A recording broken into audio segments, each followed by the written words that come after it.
5년이요. 5년 동안 단 한 번도 제대로 된 적이 없어요. 신혼 첫날부터요. 처음엔 저를 존중해주는 거라 생각했어요. 결혼 전엔 하지 않겠다던 그 말을 믿었으니까요. 하지만 그게 아니었어요. 끝까지 가지 못하는 거였어요. 매번요. 병원 가자고 하면 싸움이 됐어요. 술은 매일 마셨고 운동은 한 번도 안 했어요. 저는 7을 벌었고 그 사람은 3을 벌었어요. 집은 제 회사 지원이었고 운전은 제가 90% 했어요. 그리고 저는 결혼 후 처음으로 약을 먹기 시작했어요. 2년 동안 그 사람은 제가 무슨 약을 먹는지 물어본 적이 없어요. 대신 술을 권했죠. 내 유일한 낙이잖아 라면서요. 이게 결혼일까요? 우리는 정말 부부였을까요? 안녕하세요. 저는 박지연이라고 해요. 올해 38이에요. 결혼한 지는 5년 됐고요. 아이는 없어요. 오늘 이렇게 이야기를 하게 된 건 더 이상 혼자 감당할 수 없어서예요. 누군가에게 말하고 싶었어요. 제가 이상한 건지 아니면 이 상황이 이상한 건지 알고 싶었어요. 지금부터 하는 이야기는 누군가의 잘잘못을 따지려는 게 아니에요. 다만 제가 얼마나 오래 혼자 버텨왔는지 그 시간에 대해 말하고 싶어요. 결혼이 뭘까요? 사랑하는 사람과 함께 사는 것? 서로 의지하며 살아가는 것? 가족을 이루는 것? 저는 결혼 전에 그렇게 생각했어요. 하지만 지금은 잘 모르겠어요. 제 결혼은 그런 것과는 조금 달랐거든요. 남편 이름은 강민수예요. 저보다 2살 많아요. 처음 만난 건 6년 전이었어요. 친구 소개로 만났죠. 민수 씨는 첫인상이 좋았어요. 조용하고 차분했어요. 말수는 적었지만 그게 오히려 편하게 느껴졌어요. 데이트는 평범했어요. 영화 보고 밥 먹고 산책하고. 특별한 건 없었지만 불편하지 않았어요. 6개월쯤 사귀고 나서 민수 씨가 결혼 이야기를 꺼냈어요. 지연아, 우리 결혼하면 어떨까? 솔직히 조금 빨랐어요. 하지만 나이도 있고 민수 씨가 나쁜 사람은 아니었으니까 괜찮다고 생각했어요. 부모님께 인사드리고 양가 상견례도 했어요. 준비 과정은 순조로웠어요. 특별히 싸운 것도 없었고요. 혼수는 반반으로 했어요. 민수 씨가 그렇게 제안했고 저도 동의했어요. 집은 제 회사에서 지원받은 사택이었어요. 회사가 좀 큰 편이라 복지가 괜찮았거든요. 민수 씨는 작은 회사에 다니고 있었어요.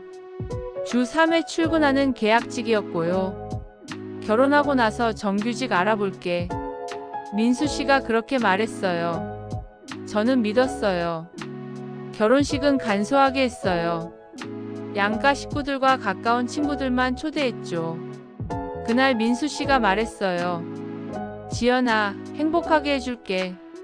저는 고개를 끄덕였어요. 신혼여행은 제주도로 갔어요. 3박 4일이었는데 날씨도 좋았고 경치도 예뻤어요. 그런데 이상한 일이 있었어요. 신혼 첫날 밤이요. 민수 씨가 끝까지 가지 못했어요. 처음엔 긴장해서 그런가 보다 했어요. 저도 긴장했으니까요. 괜찮아, 천천히 해. 그렇게 말했어요. 둘째 날도 똑같았어요. 셋째 날도요. 여행 내내 그랬어요. 이상했어요. 하지만 물어보기가 조심스러웠어요. 신혼여행이 끝나고 집으로 돌아왔어요. 일상이 시작됐어요. 출근하고, 퇴근하고, 저녁 먹고, 잠자고. 그런데 그 문제는 계속됐어요. 매번 시도는 하는데 끝까지 가지 못하는 거예요. 한 달이 지났어요. 더 이상 참을 수 없어서 물어봤어요. 민수야, 혹시 불편한 거 있어? 아니, 없어. 그런데 왜 매번? 미안, 요즘 스트레스가 좀 있어서 그런가 봐. 스트레스요. 그렇게 넘어갔어요. 2달이 지났어요. 여전히 똑같았어요. 이번엔 제가 먼저 알아봤어요. 인터넷으로 검색도 하고 관련 정보도 찾아보고 발기부전일 수도 있다는 걸 알았어요. 조심스럽게 말했어요. 민수야, 우리 병원 한번 가볼까? 검사만이라도. 민수 씨 표정이 굳었어요. 병원? 왜? 아니, 그냥 혹시 몰라서. 나 이상한 사람 아니야. 그런 뜻이 아니라. 그럼 무슨 뜻이야? 나보고 이상하다는 거야? 목소리가 높아졌어요. 아니야, 그냥 건강검진 차원에서. 필요 없어. 나 괜찮아. 대화가 끝났어요. 연애 시절이 생각났어요. 민수 씨가 그랬었어요. 지연아, 나 결혼 전엔 하지 않을 거야. 너를 존중하고 싶어. 그때 저는 그 말이 감동적이었어요. 요즘 남자들이 성급하게 구는 것도 많이 봤거든요. 민수 씨는 달랐어요. 저를 존중해준다고 느껴졌어요. 근데 지금 생각해보면 그게 존중이 아니라 문제가 있었던 걸까요? 석 달째가 됐어요. 저는 혼자 고민했어요. 이게 정상인가? 다른 부부들도 이런가? 내가 뭘 잘못한 걸까? 누구한테 물어볼 수도 없었어요. 친한 친구들한테도 말 못했어요. 너무 사적인 얘기였고 부끄러웠어요. 그리고 무엇보다 이 결혼이 잘못됐다는 걸 인정하기 싫었어요. 4개월째 민수 씨가 말했어요. 요즘 회사 일이 힘들어서 그래. 조금만 기다려줘. 기다렸어요. 5개월, 6개월. 1년이 됐어요. 여전히 똑같았어요. 결혼 2년 차였어요. 저는 더 이상 참을 수 없었어요. 민수야, 우리 진짜 병원 가야 할 것 같아. 또 그 얘기야? 응. 이건 정상이 아니야. 2년 동안 단 한 번도 제대로 된 적이 없어. 제대로라는 게 뭔데? 알잖아. 나는 노력하고 있어. 노력? 뭘 노력해? 병원도 안 가고 운동도 안 하고 술은 매일 마시잖아. 제 목소리가 커졌어요. 민수 씨가 놀란 표정을 지었어요. 술이 무슨 상관이야? 관련 있어. 술이 그런 문제를 악화시킨다고 나와 있어. 너 나 때문에 그런 거 찾아봤어? 당연하지. 나는 해결하고 싶은데 넌 아무것도 안 하잖아. 나 아무것도 안 하는 거 아니야. 그럼 뭘 했는데? 민수 씨가 대답하지 못했어요. 그날 밤 민수 씨가 혼자 소주를 마셨어요. 거의 한 병을요. 다음 날 아침 민수 씨가 말했어요. 알았어. 병원 가볼게. 겨우 승낙을 받았어요. 일주일 후 민수 씨가 병원에 갔어요. 혼자요. 저는 같이 가자고 했는데 혼자 가겠다고 했어요. 저녁에 돌아온 민수 씨한테 물었어요. 어땠어? 별거 없대. 스트레스 때문이래. 약은? 처방 받았어. 그래, 잘 됐다. 이제 나아지겠네. 응. 하지만 나아지지 않았어요. 약을 먹는지도 확실하지 않았어요. 민수야, 약 먹었어? 응. 매일 먹어야 효과 있대. 알아. 하지만 변화는 없었어요. 한 달 후 저는 물었어요. 병원 다시 가봐야 하는 거 아니야? 약이 안 맞는 것 같은데.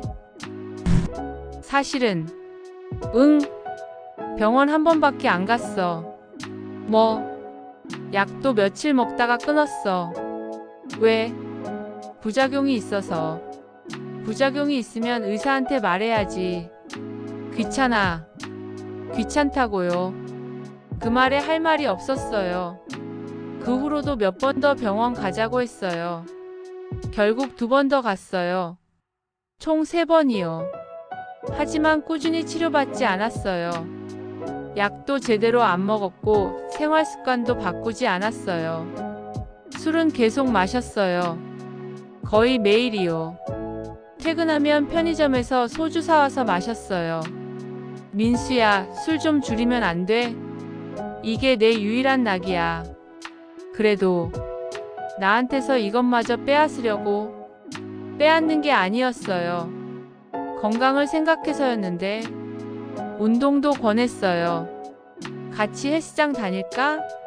운동하면 도움될 거야. 나 운동 싫어해. 그래도 건강을 위해서. 난 괜찮아.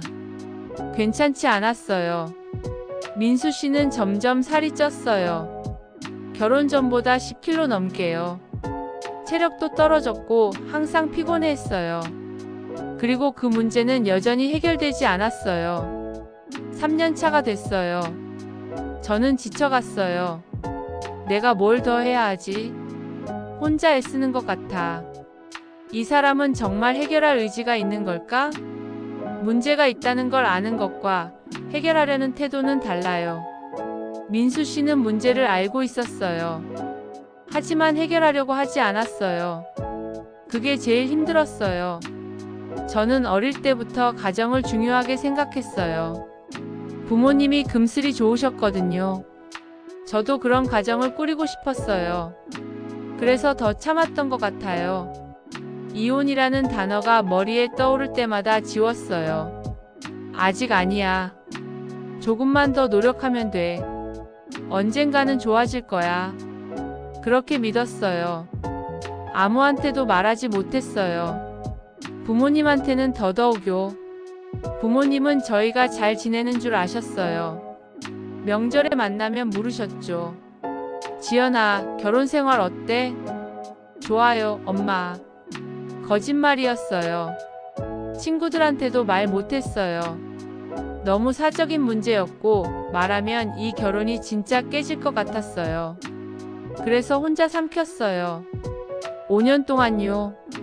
결혼 4년 차쯤 아이 이야기가 나왔어요. 시어머니가 물으셨어요. 지연아, 아이 계획은 없니? 아, 네, 생각 중이에요. 너무 늦으면 힘들어. 젊을 때 낳는 게 좋아. 네, 알겠습니다. 하지만 어떻게 아이를 가져요? 부부관계 자체가 안 되는데요. 집에 와서 민수 씨한테 말했어요. 민수야, 어머님이 아이 얘기하시던데. 응. 우리 어떡하지? 모르겠어. 시험관 시도해볼까? 시험관 아기요. 인공수정이나 체외수정으로 아이를 갖는 거요. 그게 쉬운 일이야? 쉽진 않겠지. 근데 다른 방법이 없잖아.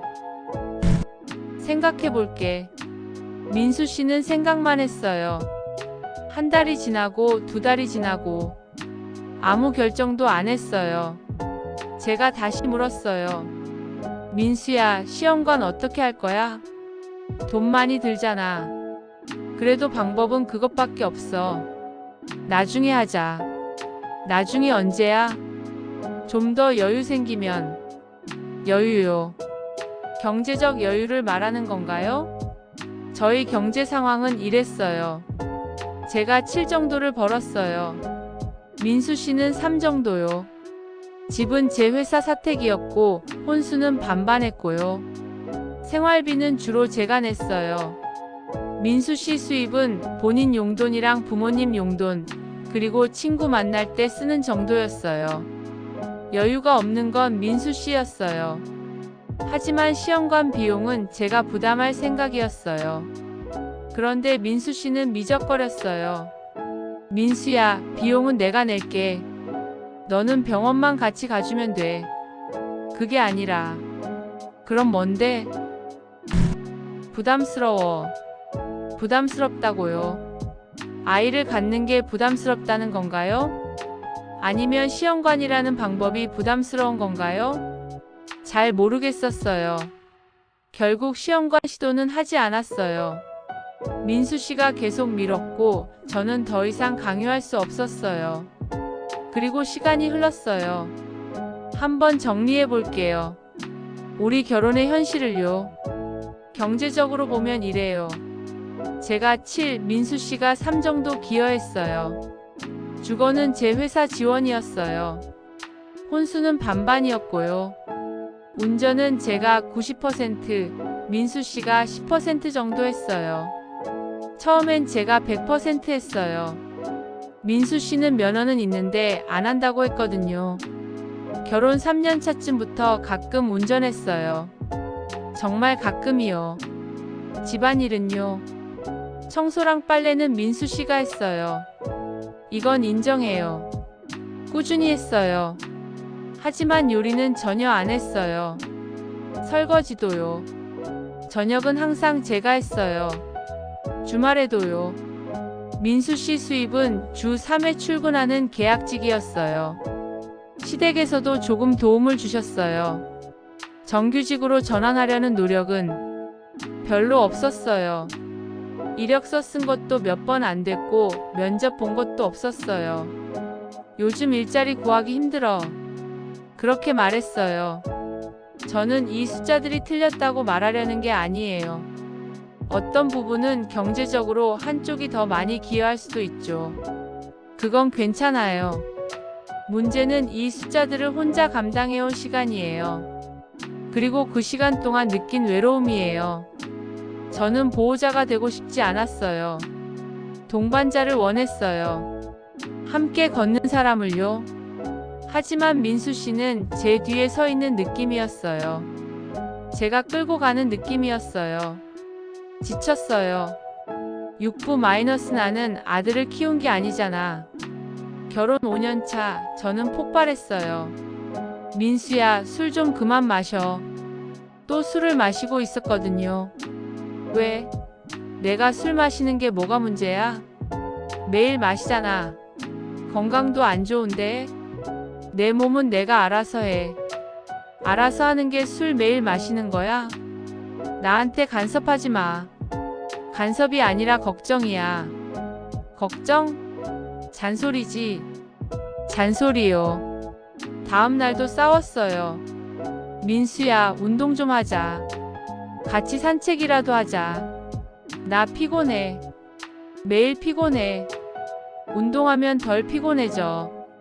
필요 없어. 필요 있어. 건강 생각해야지.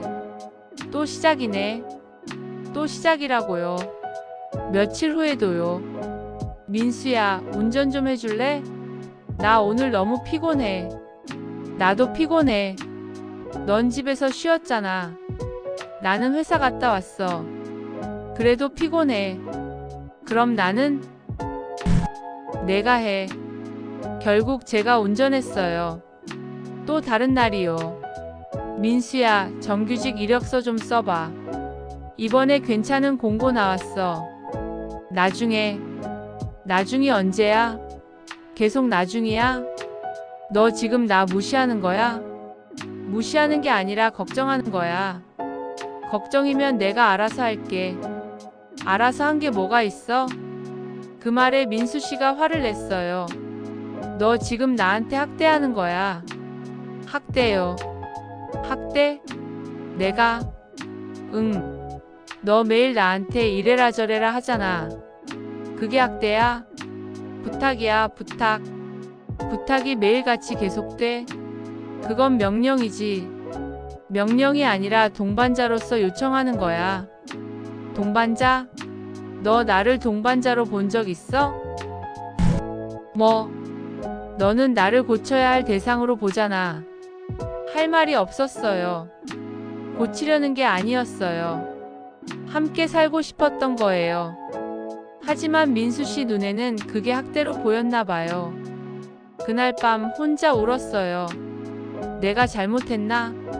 내가 너무 심했나? 아니면 이 결혼이 잘못된 건가? 친구 수진이한테 전화했어요. 수진이는 미혼이에요.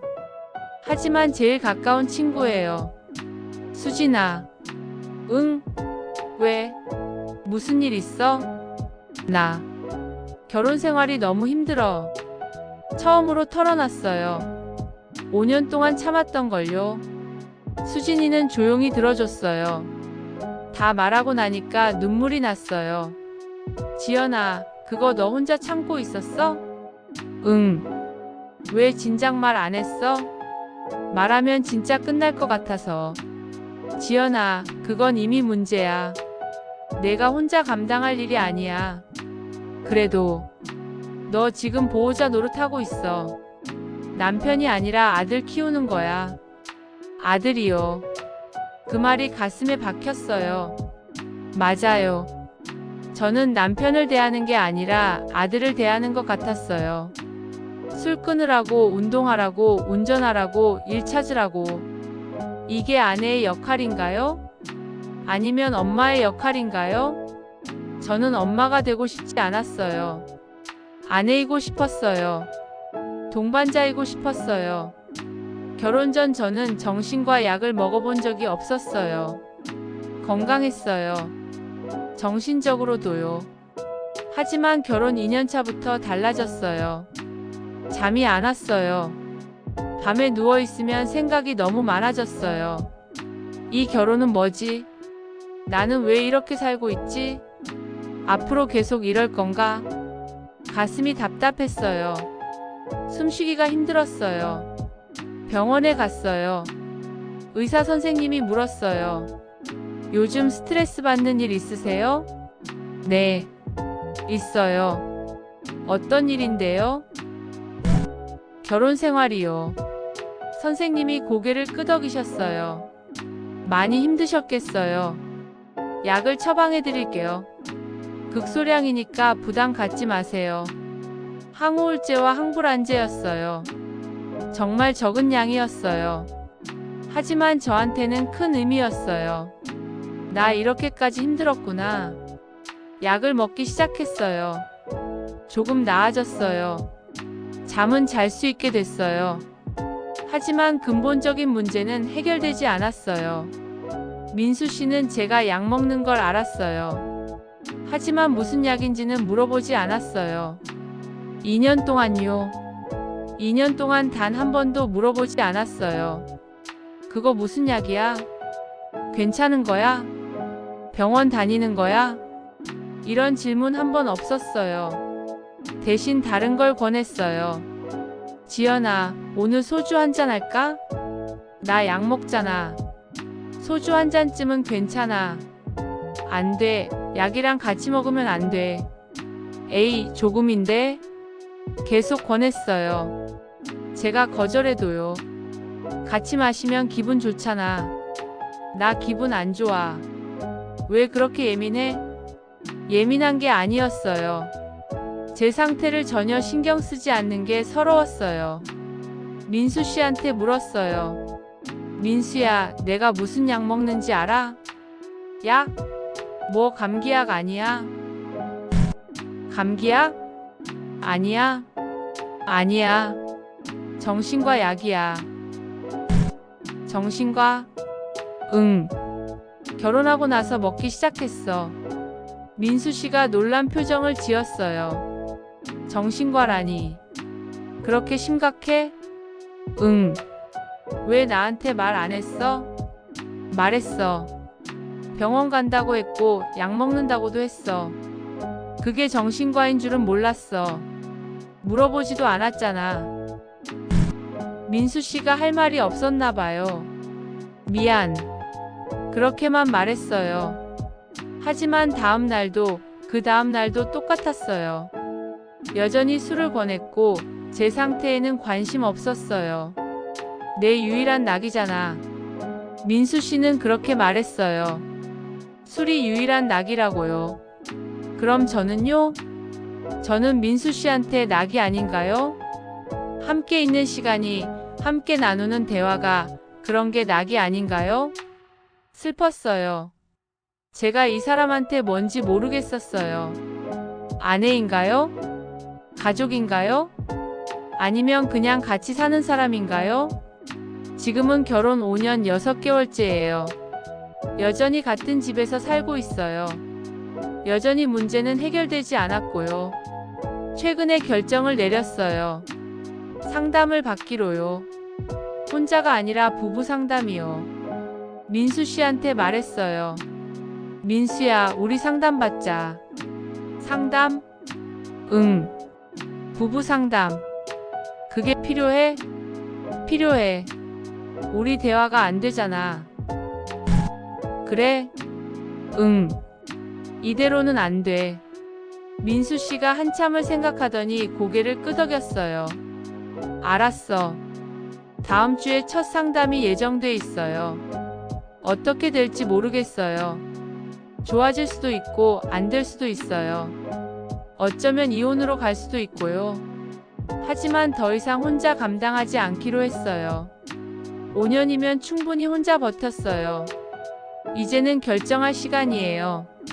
이 결혼을 계속할 건지 끝낼 건지요. 그 결정을 위해서는 민수 씨도 함께 노력해야 해요. 저 혼자만으로는 안 돼요. 부모님한테도 말했어요. 처음으로요. 엄마는 우셨어요. 지연아, 그렇게 힘들었어? 왜 진작 말 안 했어? 말하면 실망시킬까봐. 실망? 우리가 내 행복보다 중요한 게 뭐가 있어? 아빠도 말씀하셨어요. 지연아, 내가 행복해야 해. 결혼이 감옥이 되면 안 돼. 부모님은 제 편이었어요. 어떤 결정을 하든 지지해 주신대요. 친구들한테도 다 털어놨어요.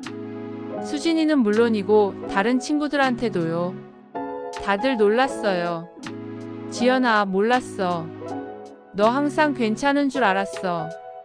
나도 괜찮은 척했거든. 이제는 괜찮지 않아도 돼. 우리가 있잖아. 친구들이 힘이 됐어요. 혼자가 아니라는 걸 느꼈어요. 오늘 이렇게 이야기를 하는 것도 그래서예요. 더 이상 혼자 삼키지 않기로 했어요. 제 이야기를 꺼내기로 했어요. 누군가는 저를 이해 못할 수도 있어요. 그 정도로 이혼을 생각해? 좀 더 참지 그래? 남편이 그렇게 나쁜 사람은 아니잖아. 그런 말을 들을 수도 있어요. 하지만 괜찮아요. 저는 제 선택을 존중하기로 했으니까요. 5년 동안 혼자 버텼어요.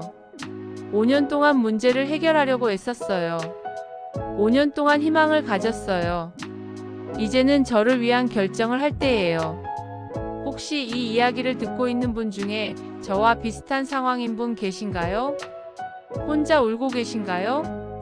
혼자 참고 계신가요? 말씀드리고 싶어요. 당신 잘못이 아니에요. 당신이 예민한 게 아니에요. 그 관계가 문제인 거예요. 혼자 울고 있다면 그 관계는 이미 두 사람이 아닌 거예요. 용기 내서 말하세요. 주변에, 가족에게, 친구에게, 전문가에게요. 혼자 감당하지 마세요. 저도 5년이나 걸렸어요. 하지만 이제라도 말해서 다행이에요. 이제라도 결정할 수 있어서 다행이에요. 이 결혼이 어떻게 될지는 모르겠어요. 하지만 한 가지는 확실해요. 저는 더 이상 혼자가 아니에요. 그리고 저는 제 행복을 선택할 자격이 있어요. 당신도요. 우리 모두요. 결혼이 뭘까요? 사랑하는 사람과 함께 사는 것? 서로 의지하며 살아가는 것? 가족을 이루는 것? 맞아요. 하지만 그게 전부는 아니에요. 결혼은 서로를 존중하는 거예요. 서로의 아픔을 보듬는 거예요. 함께 성장하는 거예요. 혼자 끌고 가는 게 아니라 함께 걷는 거예요. 그게 결혼이에요. 그게 부부예요. 우리는 부부였을까요? 저는 이제 알 것 같아요. 부부는 이름표가 아니에요. 관계예요. 그 관계가 건강해야 진짜 부부인 거예요. 앞으로 어떻게 될지 모르겠어요. 하지만 저는 선택했어요. 더 이상 혼자 감당하지 않기로요. 더 이상 침묵하지 않기로요. 제 목소리를 내기로요. 그게 저한테는 첫걸음이에요. 진짜 행복을 향한 첫걸음이요. 여러분도 그 첫걸음을 내디딜 수 있기를 바라요. 두렵지만 용기 내서요. 혼자가 아니라 함께요. 오늘 제 이야기 들어주셔서 감사해요. 여러분의 이야기도 듣고 싶어요. 우리 함께 나눠요. 혼자가 아니라는 걸 느끼면서요. 5년 동안 하지 못한 말들을 오늘 다 했어요. 시원하면서도 두려워요. 하지만 후회는 없어요. 이제 시작이니까요. 진짜 제 삶의 시작이요. 여러분의 시작도 응원할게요. 오늘도 내일도 계속요. 우리 모두 행복할 자격이 있어요. 잊지 마세요. 이 결혼은 아직도 부부일까요? 참는 게 사랑이었던 걸까요? 저는 이제 압니다. 참는 게 사랑이 아니라는 걸요. 함께 아파하고, 함께 치유하고, 함께 성장하는 게 사랑이라는 걸요. 혼자 아파하는 건 사랑이 아니에요. 그냥 외로움이에요. 우리는 왜 부부였을까요? 아직 답은 모르겠어요. 하지만 찾아갈 거예요. 제 답을요. 여러분도 찾으시길 바라요. 여러분의 답을요. 오늘 여기까지예요. 들어주셔서 감사해요. 여러분 모두 행복하세요. 진심으로요.